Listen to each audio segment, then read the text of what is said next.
Hello what's up दोस्तों, कैसे हैं आप सभी। एक बार फिर स्वागत करता हूं मैं आप सभी का आपके अपने चैनल में करियर भाई में।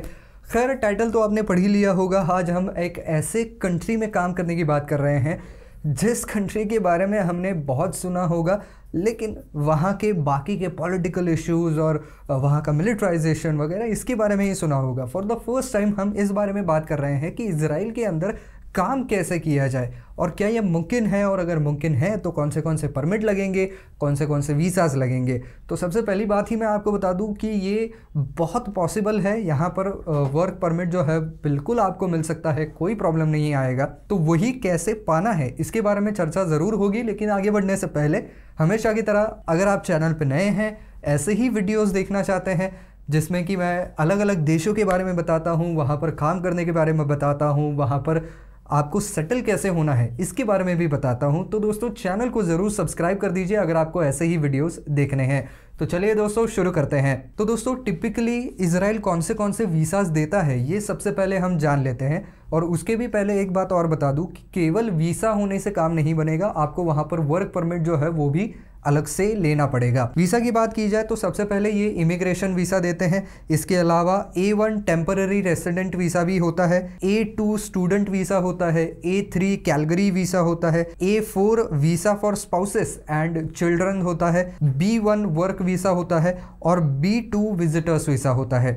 अब जो लोग B1 वीज़ा लेते हैं, क्योंकि मोस्ट प्रोबेबली B1 वीज़ा ही आपको लेना पड़ेगा अगर आप कोई फॉरेन नेशनल है और इजराइल के अंदर जाकर के काम करना चाहते हैं, तो आपको B1 वीज़ा ही लेना पड़ेगा। और बाद में अगर आपके बच्चे और आपकी पार्टनर जो है वो आपको ज्वाइन करना चाहते हैं तो फिर आपको B2 वीज़ा लेना पड़ेगा। तो B1 वीज़ा जो है वो 30 दिन के लिए वैलिड होता है। अगर आपको वहाँ पर 30 दिन के पश्चात भी काम करना है तो आपको वर्क परमिट लगने वाला है।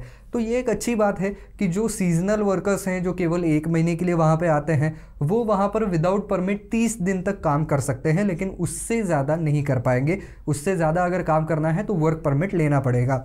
खैर, अगर किसी बड़ी कंपनी में आपका सिलेक्शन हुआ है तो आपका एम्प्लॉयर जो है वही मोस्ट प्रोबेबली आपके ऑन बिहाफ वर्क परमिट के लिए अप्लाई कर देगा। अब बात कर लेते हैं कि यहाँ पर जो वीज़ा है उसके लिए डॉक्यूमेंट क्या लगेंगे। तो यहाँ पर ऑब्वियसली एक साइंड एम्प्लॉयमेंट कॉन्ट्रैक्ट उस कंपनी से जो कि इजराइल के अंदर बेस्ड है। इसके अलावा आपका एक वैलिड पासपोर्ट लगने वाला है, 2 पासपोर्ट साइज फोटोग्राफ्स भी लगने वाले हैं। आपका क्रिमिनल बैकग्राउंड चेक ज़रूर किया जाएगा। जिस कंट्री के आप हैं वहाँ से ये चेक किया जाएगा। वहाँ से अगर आपका क्रिमिनल रिकॉर्ड सर्टिफिकेट लाते हैं कि इस आदमी के ऊपर कोई भी मुकदमा नहीं चल रहा है, ना ही इसको कभी जेल भेजा गया है और ना ही कोई ऑन गोइंग इन्वेस्टिगेशन इसके खिलाफ चल रहा है, तो ऐसा अगर आप सर्टिफिकेट लाएंगे तो आपके लिए आसानी हो जाएगी। इस बात का प्रूफ लगेगा कि एप्लीकेंट ने अपने फिंगरप्रिंट्स जो है वो सबमिट कर दिए हैं। तो जब आप वीज़ा के लिए अप्लाई करने जाएंगे तभी वो आपके फिंगरप्रिंट्स जो है वो वहाँ पर ले लेंगे, क्योंकि कोई भी आदमी जो है वो अपने फिंगरप्रिंट स्कैनर जो है वो साथ में लेकर के तो नहीं घूमता है, तो वो वहाँ पर जाकर के ही आपको देने पड़ेंगे। तो उसका भी एक सर्टिफिकेट या रसीद जो है वो आपको मिल जाएगी। इसके अलावा इजराइल ने जो है वो मेडिकल सर्टिफिकेट भी कंपलसरी कर दिया है कि अगर आपको इजराइल के अंदर काम करना है तो आपको मेडिकल सर्टिफिकेट वहाँ पर दिखाना पड़ेगा, जो कि ये बताएगा ये फिजिकली और मेंटली एकदम गुड हेल्थ में है। और साथ ही साथ ऑब्वियसली एक duly completed visa application form, ये सारी चीज़ें जो हैं वो आपको लगने वाली है वीज़ा के लिए अप्लाई करने में। और इसी के साथ साथ यहाँ पर वर्क वीज़ा देते वक्त भी आपके देश में अगर इजरायली कॉन्सुलेट है तो वहीं पर आप वीज़ा के लिए अप्लाई करेंगे तो इसी वक्त आपका एक इंटरव्यू भी लिया जाएगा कि आप वहाँ पर क्यों जाना चाहते हैं, आप कौन सी कंपनी में काम करने वाले हैं, आपकी पोजीशन क्या होने वाली है, आपकी सालाना आमदनी कितनी होगी, कहाँ पर रहेंगे। तो ये सारे सवाल जो हैं वो आपको पूछे जा सकते हैं। हो सकता है कि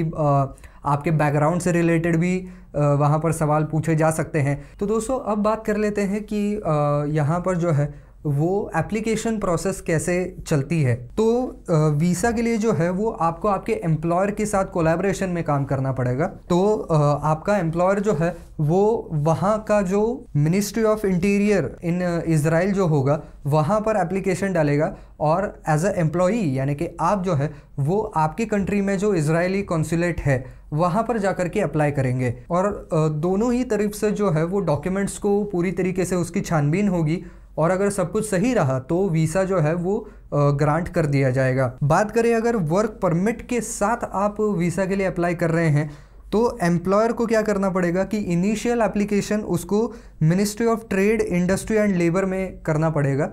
तो यहाँ पर टिपिकली 4 से 8 वीक का समय लगता है, और एक बार यहाँ से ये पास हो गया तो ये मिनिस्ट्री रिकमेंडेशन करेगी मिनिस्ट्री ऑफ इंडस्ट्री को कि इनको वर्क परमिट दे दिया जाए। और एक बार ये वर्क परमिट भी आ गया और वीज़ा के लिए तो आपने अप्लाई कर ही दिया होता है, तो दोनों ही चीज़ें एक बार आ गई, उसके बाद जो एम्प्लॉई है यानी कि आप, वो इज़राइल में ट्रैवल कर सकते हैं और वहाँ पर काम करना शुरू कर सकते हैं।